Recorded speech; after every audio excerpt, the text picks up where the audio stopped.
Have you ever walked out of your PTE exam thinking that your listening was perfect, but your score is not up to the par? That's because one single question type in your listening module silently controls your score both in listening and writing. And that is summarize spoken text. And sometimes some of the students completely underestimate it. Today, we are going to fix that once and for all. Hey everyone, this is Rashed and welcome back to Ace Language. I'm a Pearson certified professional PTE trainer and I've been teaching PTE since 2015.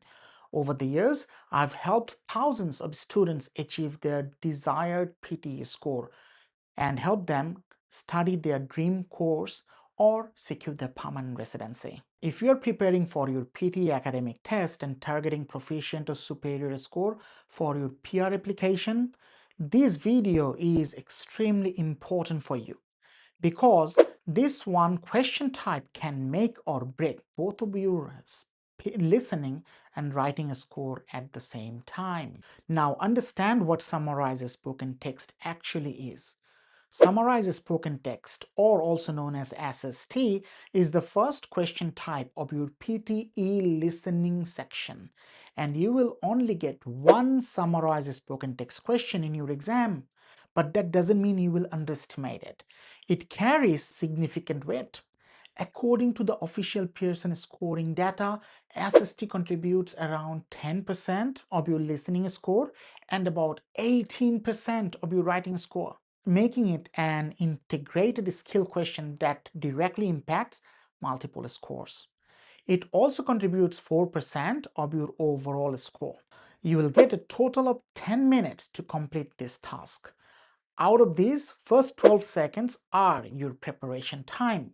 And then you will hear a recording that usually lasts between 60 to 90 seconds. After that, you need to write your summary within 50 to 70 words. Unlike summarized written text, here you are allowed to write more than one sentence, which actually gives you more flexibility. Now, let's talk about scoring, because this is where most students lose mark without realizing. Each SST question carries a total of 12 marks, and it is evaluated based on 5 marking criteria: content, form, grammar, vocab, and spelling.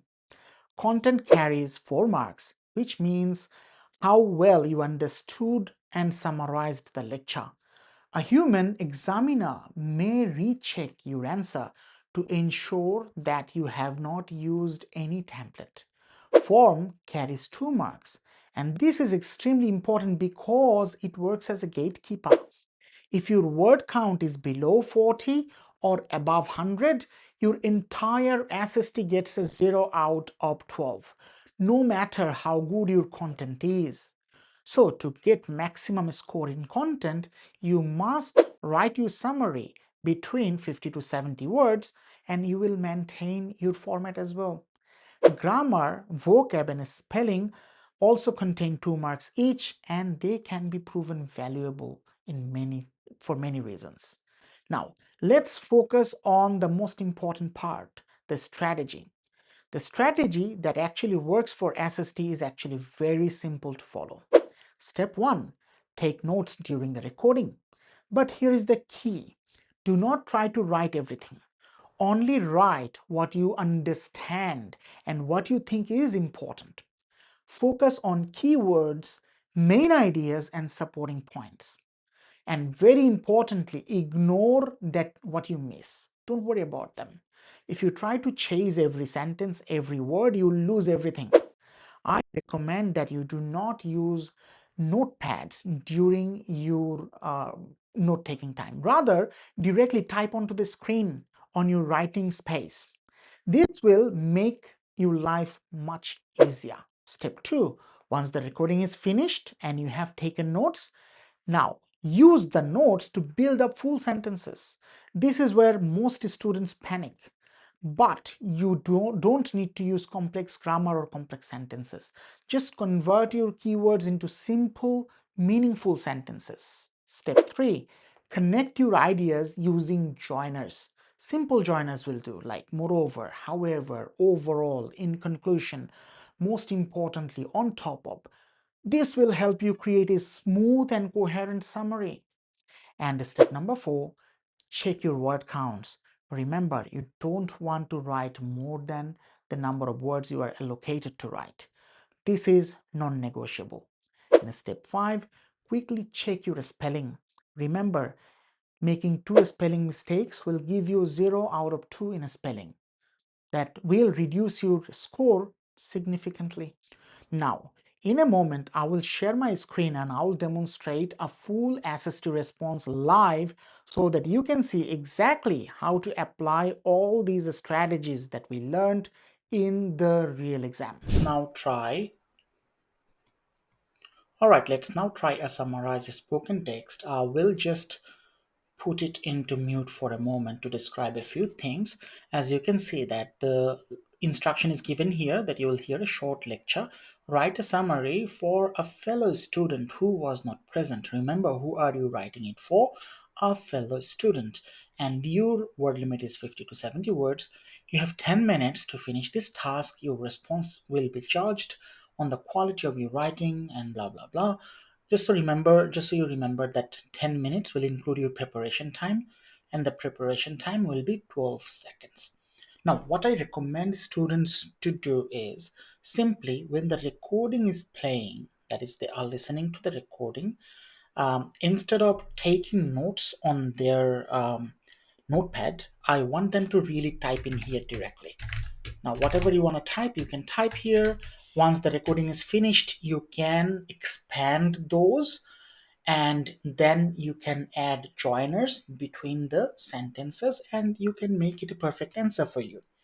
Now, a few things. Number one, whenever you are taking notes, do not worry about anything important because you do not really know which one is important.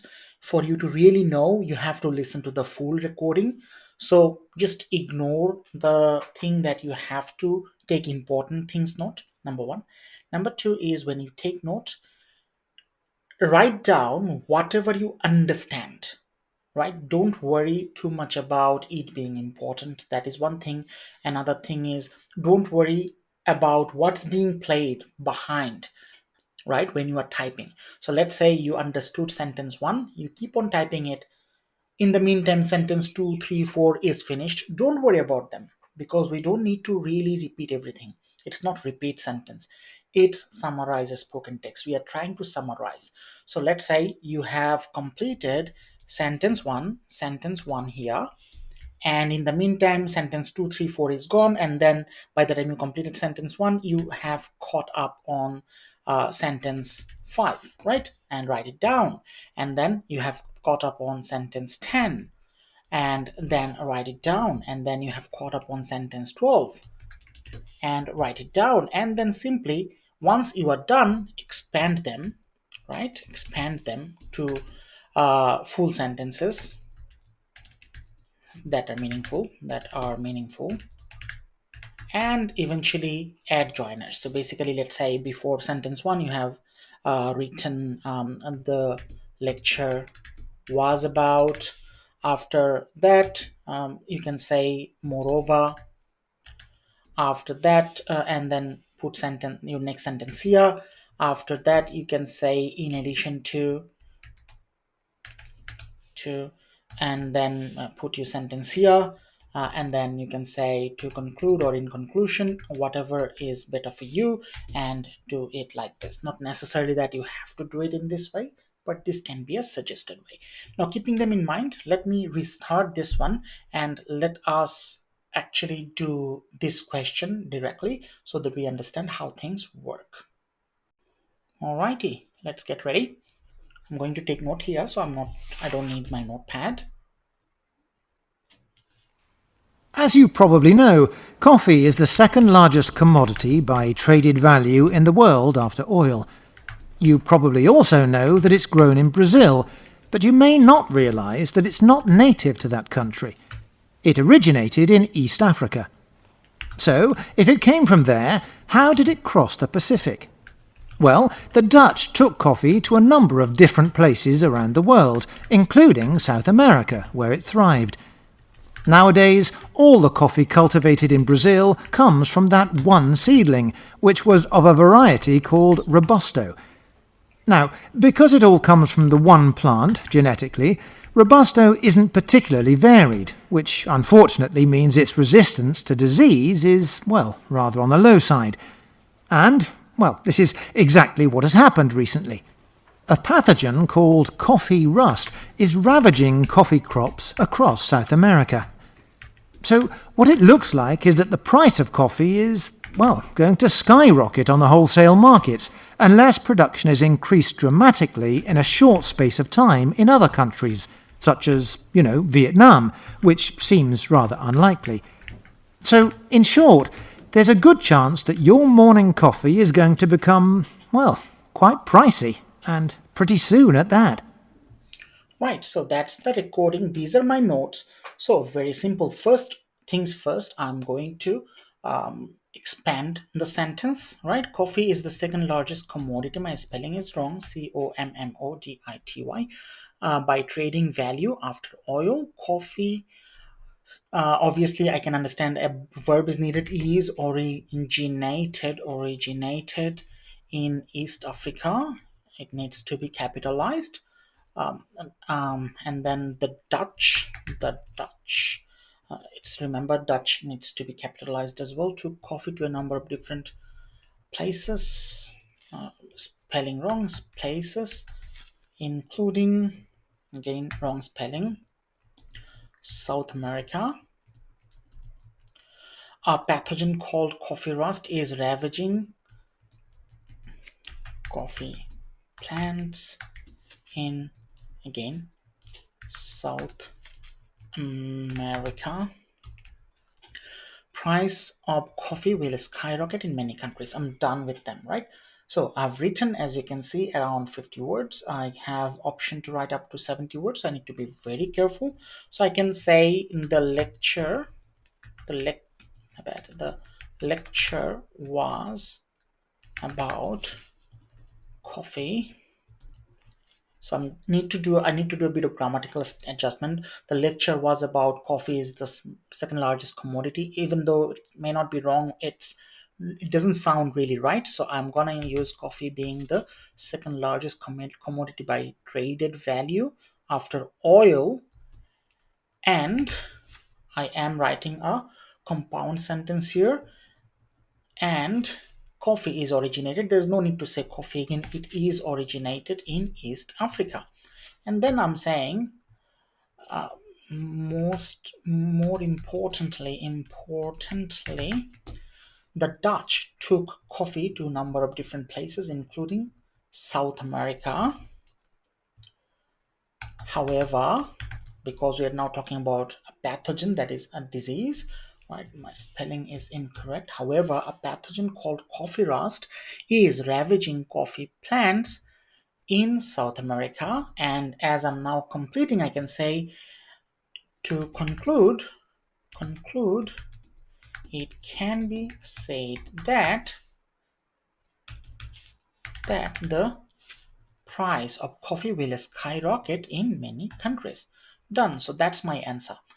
See, I have not tried to do anything very difficult or anything very complicated. There is no complicated template or a structure or anything. Just took notes, expanded them, and simply joined them using certain joiners, and that's it. That's how you deliver a perfect summarize spoken text. Obviously, one more thing before I wrap up is check your spelling one more time before you click submit, and check on your grammar. If there are any smaller mistakes, most of the mistakes that you can make here is based on your prepositions. I normally ignore them because they do not really change the meaning of the sentence in many cases. And spelling is obviously always important. Please double check. So I hope you have seen the demonstration and now you understand that SST is not difficult. It is all about smart note-taking and structured writing.